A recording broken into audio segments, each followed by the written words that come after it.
welcome back.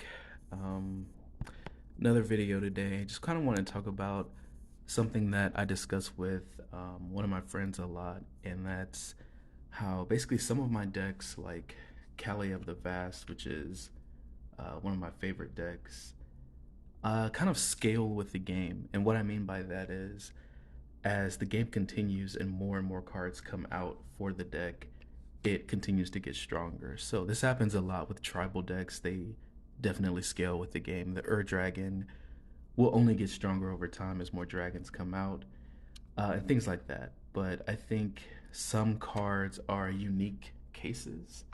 Um, Yanet, Cryptic Sovereign, is another one of my favorite decks, and basically anytime a high power odd card comes out, she gets stronger because when she attacks, I reveal the top card of my library, and if it's odd CMC, I play it for free. So with Kalia, I'll go through some of the deck lists. Let me just take a look through and see. It's very blinged out. As you can see, it's about an $8,000 deck, and yeah, because like I said, it is one of my favorites. But I'm just gonna go through this pretty quickly and show you a few things. Probably should have done this before I started the video, but it's fine. You can actually see more of the deck. Have the matching sleeves, alternate art. The original art is on the back, and the playmat itself is Kalia. One second. I'm just gonna take out all of the creatures.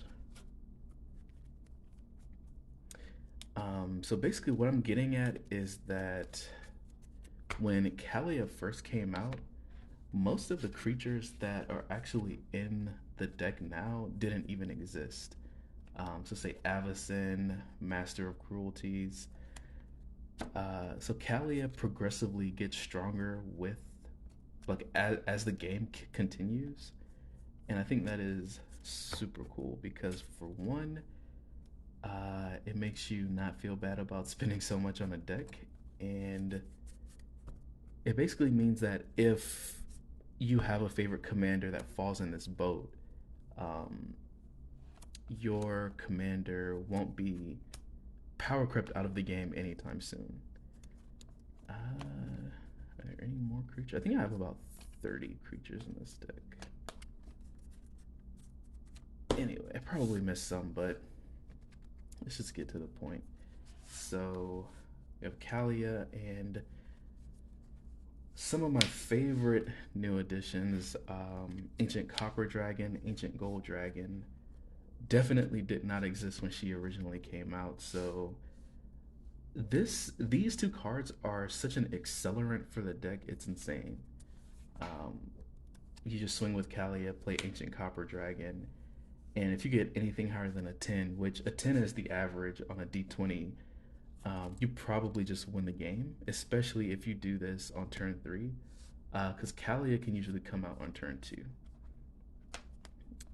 Of course, we already talked about Avacyn. Um, Another one of the best cards in the deck. I think a lot of people misuse Avacyn. Avacyn is supposed to be, well, in my opinion, a proactive card, not a reactionary kind of save me from board wipes. Avacyn into Armageddon, which is somewhere in here, usually just wins. You attack with Kalia, put Avacyn out, play Armageddon, and the game is pretty much just over from there. Oh, I forgot one more. Dracoseth. Sire of Insanity. This is in here kind of just to be a lock. It locks people out of the game. If you're already ahead, play this. Everyone discards their hand, and it kind of can't do anything. Another one, not even the creatures, but Fiery Emancipation is a newer card. Absolutely did not exist. gosh, what was it, like 10 years ago that Kalia came out? More than that, probably now. If you play this in a Kalia deck, the game is not lasting that long. Especially if you have Gisela, because she already doubles damage, and so Fiery Emancipation triples it. The game, it's not lasting that long. Finally, found Armageddon. Yeah, so these two, I think you play Avacyn, play Armageddon, so that way it can kind of be more of a proactive thing, not just play Avacyn and hope that it protects you from board wipes. Let's continue. Those are just some other ones.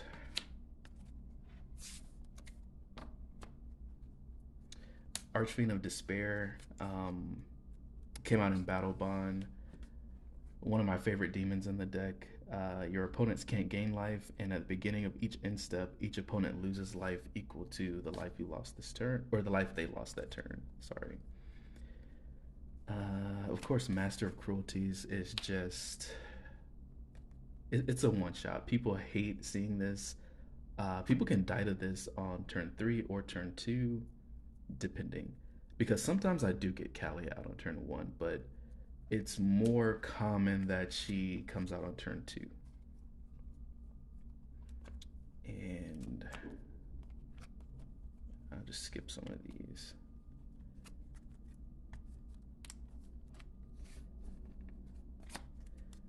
I'll actually show you one of my favorite things to do in this entire deck. The two sisters, Bruna and Gisela, these are so fun when it goes off. So basically, if both of these are on the battlefield at end step, they meld together, and the creature that they meld into is absolutely ridiculous. Brazella, Voice of Nightmares. Came out on the Innistrad set. She's an Eldrazi Angel. And the effect is ridiculous. So they literally meld at end step. And if you guys can't see this, it's a 9/10 with Flying, First Strike, Vigilance, Lifelink. And your opponents can't cast spells with converted mana cost 3 or less.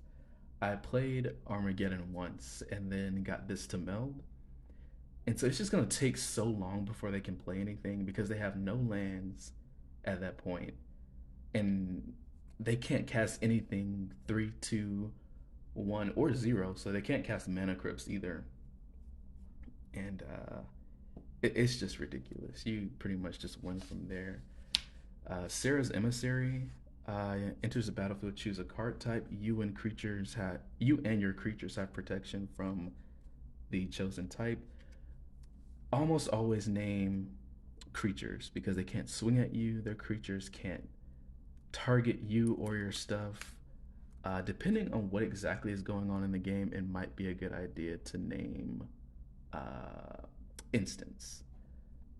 Also, I have this weird border around my cards because these sleeves are limited edition, and I actually want to protect the sleeve itself as well as the card inside. So I use these outer sleeves. They have this border around them. Yeah, pretty cool. So they're not triple sleeve, but the thickness is almost like a triple sleeve. It makes the card feel hardier. I recommend it to anyone to have these outer sleeves. Especially if you have art sleeves, you want to protect those as well. A new dragon that just came out in the March of the Machine set, Hoarding Brute Lord. It's basically just another version of Runescarred Demon and Burning Rune Demon. So all of these basically just say when they enter the battlefield, you tutor cards. But the thing with Hoarding Brute Lord is it has Convoke, so you can tap down other creatures to play this if for whatever reason you choose not to just play it with Kalia. And instead of the tutored card going into your hand, it goes into exile. And you can just choose to play it whenever. And you can also Convoke to play that card. This is stronger than just a regular tutor because they can't make you wheel it away or make you discard it because it's going straight into exile. But of course, you want a good bit of these effects: Runescar Demon, Burning Rune Demon. You can kind of just give your opponents an impossible decision with Burning Rune Demon because you basically tutor up two cards to your hand, or you search for two cards, and an opponent decides which one goes into your hand and which one goes into the graveyard. So the idea is just get two cards to do the same thing, and yeah, or just get two really powerful creatures and they get to decide what they die to. What else? I think that's most of what I wanted to show. Yeah, so this isn't really a specific deck tech on my Kalia deck, but if you guys want to see that, just let me know. Lord of the Void, also incredibly ridiculous in this deck. One thing that I did want to show, I am going to put Cavern Horde Dragon into this deck.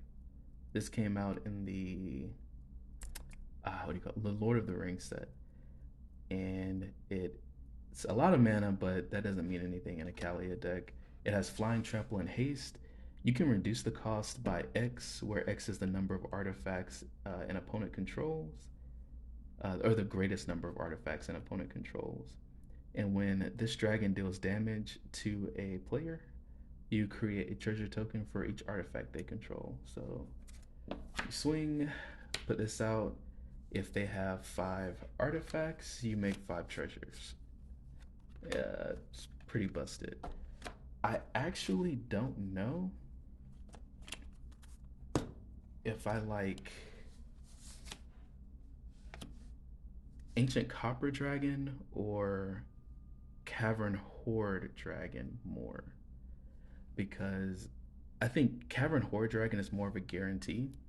Fun fact with this one, if you cast this and they try to sacrifice treasures in response, you still already paid the mana cost. Like, you already got the cost reduction. So they can't make you pay more mana by sacrificing treasures. So that's a fun fact with that one. It's more of a guarantee to play it in the first place because of that. And it also has haste.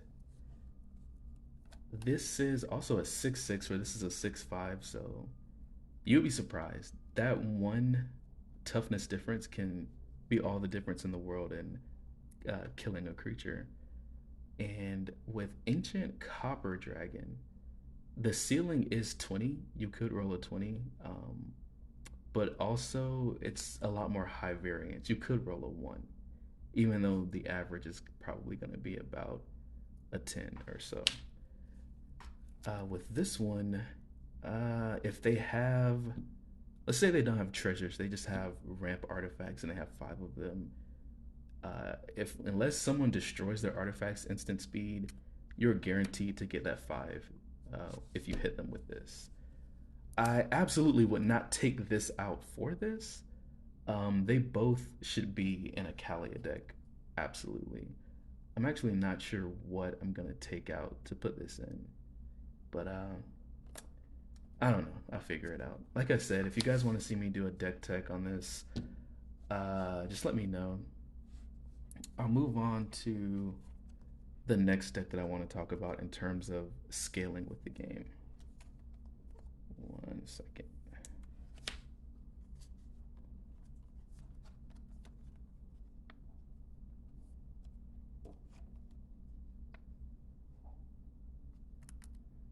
Actually, just put that in the wrong way.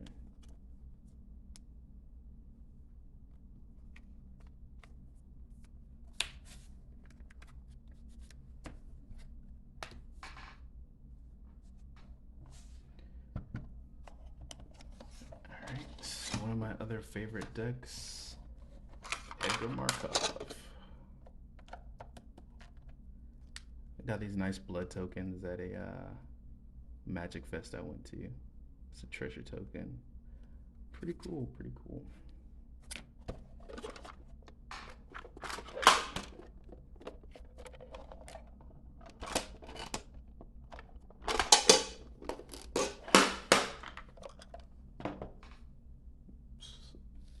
Sorry if I'm shaking the table.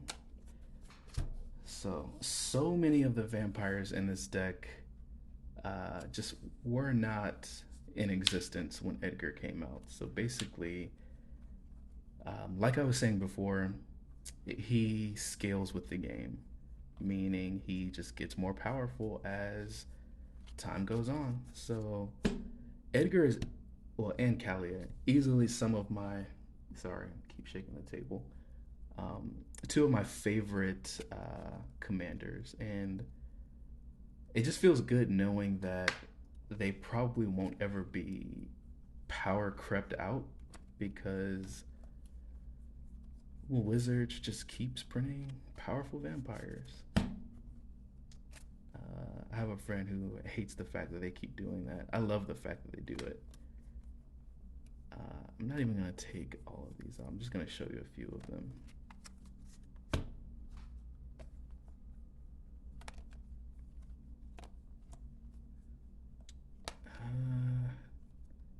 This one came out in that set, actually.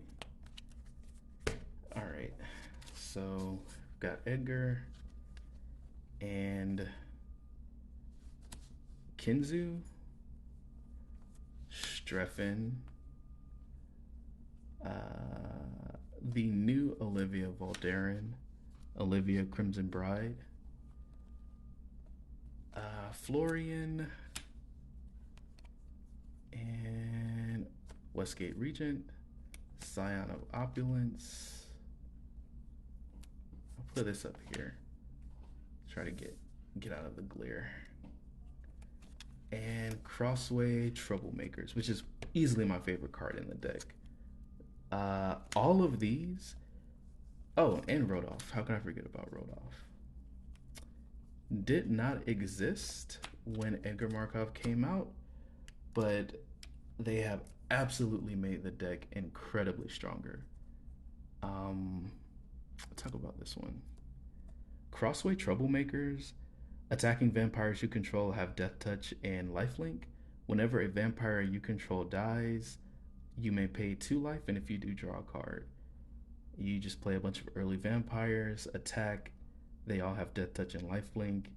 And if they do decide to block, every single vampire is basically just card draw for you. Free card draw, basically, because they have lifelink, so you gain all the life. And then you can just pay that much to draw all the cards right back. Rodolph, basically, when your vampires die, you can bring them back.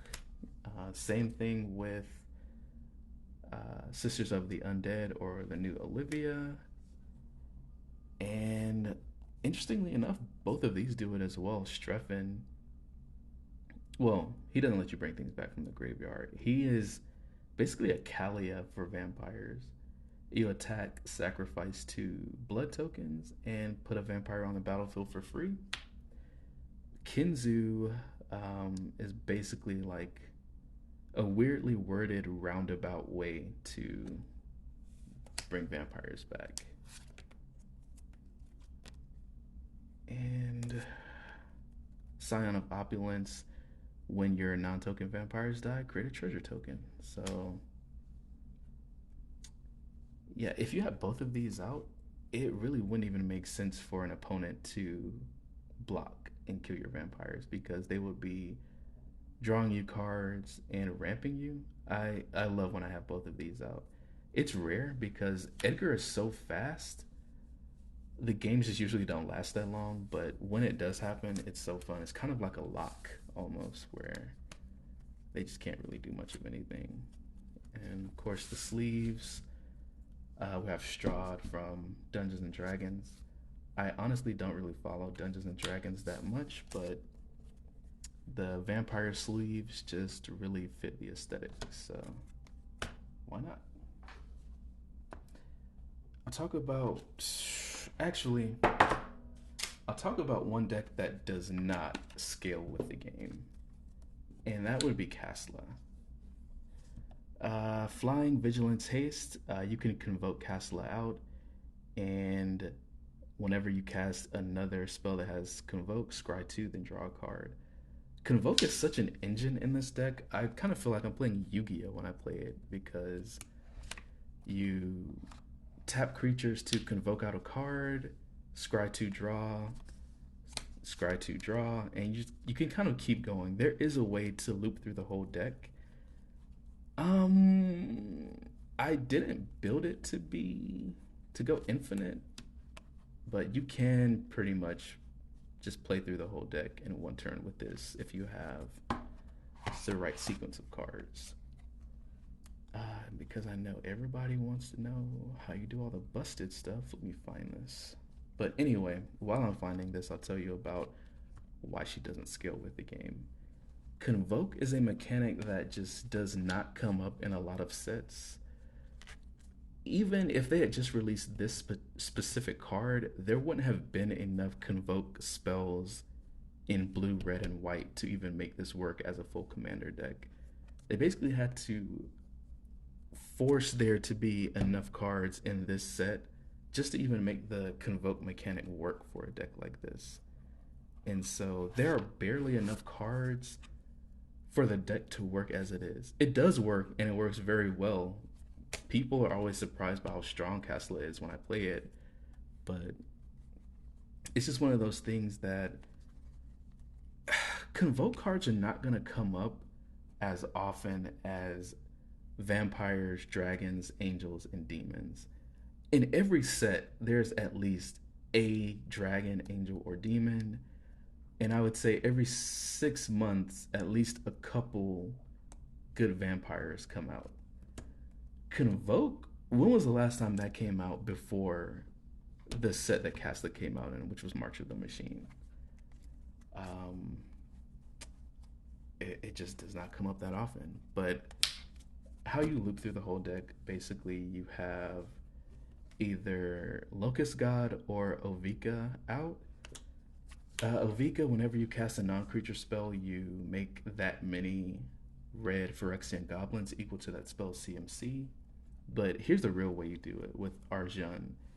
Every time you cast a spell, you put all the cards in your hand on the bottom and you draw that many. But you never run out because Kasla says that every time you cast a convoke spell, you scry 2 and draw. So you'll always go even in terms of the number of cards you have in your hand. And if you just have Locust God or Ovika out, the card draw from Locust God and the Phyrexian Goblins from Ovika, either one, it doesn't matter, will give you enough creatures to keep convoking things out. And you put all of them on the bottom and you draw, and yeah, you basically just put all the permanents in your deck on the board with that. I do really love this deck. It's super fun, but it just... I don't know how much runway it has if Wizards just decides that they want to start power creeping the game even more than they already do. Also, City on Fire, one of the best cards in the deck, obviously. Triple damage, always great. The last one I'll talk about here is Yannette Cryptic Sovereign. Again, attack, play the top card of your library for free if it is odd CMC. Oops. Also, custom sleeves again. This time I just put the border on the outside though, instead of over the actual card image. Anyway, Emrakul, it's odd, play it for free. Approach of the Second Sun. Ancient Copper Dragon, or sorry, Ancient Gold Dragon. Magister Sphinx. You kind of get the idea. Ulamog. Basically, as the game progresses, anything with an odd CMC that has a really good effect, put it in the deck. The most recent example would be Breach the Multiverse. This card I have won so many games with. If this resolves, there's a good chance you'll win. Each player mills 10, and you put a planeswalker or creature from that player's graveyard into onto your battlefield for each player. So, and it doesn't have to be from the 10 cards that you milled. Everyone mills 10, and then from all graveyards total, basically just bring back 4 creatures or planeswalkers or anything in between. Any mixture of the two, I guess I should say. Jenga Taxis, also another good include.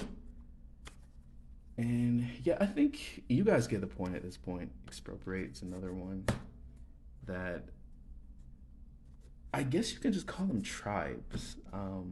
Well, not all tribes get support. The tribes that are popular will continue to scale with the game, and some, like I guess you would call this convoke tribal, it's just not supported as much, and so I think this is probably as powerful as that deck will be for a while.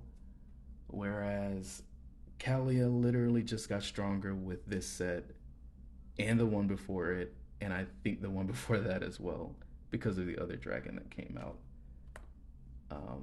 Again, Edgar, about every 6 months, Busted Vampire is going to come out. And these are not the only commanders. There are other ones like Yuriko, Atraxa, where they definitely scale with the game. And it's not necessarily a bad thing. Well, in my opinion. Let me know what you guys think. But this video has already gone on for a while. I've been talking, so let me know what you think in the comment section. I'm really interested to hear your thoughts. But let me know. Thanks.